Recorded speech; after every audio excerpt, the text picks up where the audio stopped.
Thank you for joining with me. We are in the Manual for Teachers, Volume 3 of A Course in Miracles, and today we are in Section 10, reading paragraphs 1 and 2 of Section 10, How is Judgment Relinquished?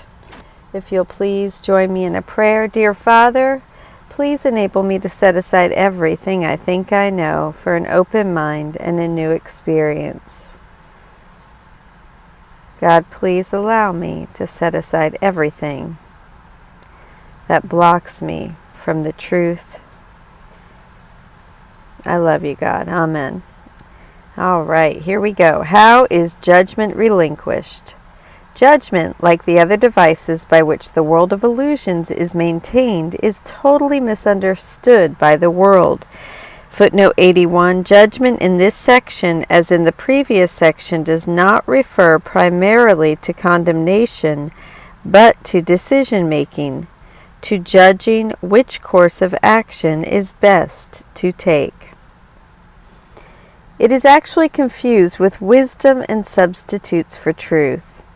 As the world uses the term, an individual is capable of good and bad judgment, and his education aims at strengthening the former and minimizing the latter. There is, however, considerable confusion about what these categories mean. What is good judgment to one is bad judgment to another. Further, even the same person classifies the same action as showing good judgment at one time and bad judgment at another time.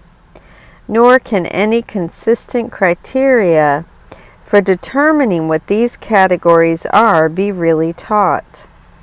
At any time, the student may disagree with what his would-be teacher says about them, and the teacher himself is consistent in what he believes.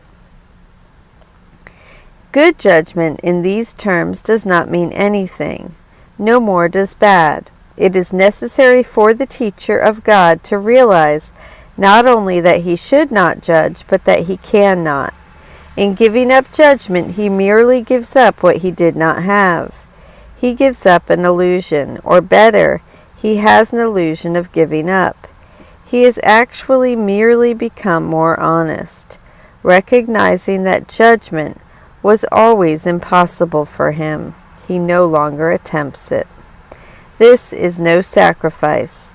On the contrary, he puts himself in a position where judgment through him rather than by him can occur.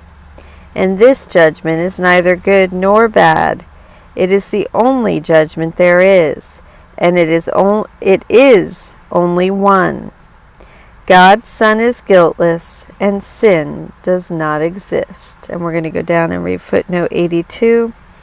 This sentence implies that even though judgment in this section is mainly about decision-making, the foundation for all of our decisions should be the forgiving judgment expressed in the message that God's Son is guiltless, which is also the central theme of the Universal Course. See Manual for Teachers 1, paragraph 3, sentence 5. And we will pause there for today, and until tomorrow we'll pick up paragraphs 3 and 4. This is how is judgment relinquished, paragraphs 1 and 2. I love you. Thank you for joining with me. Have a beautiful day.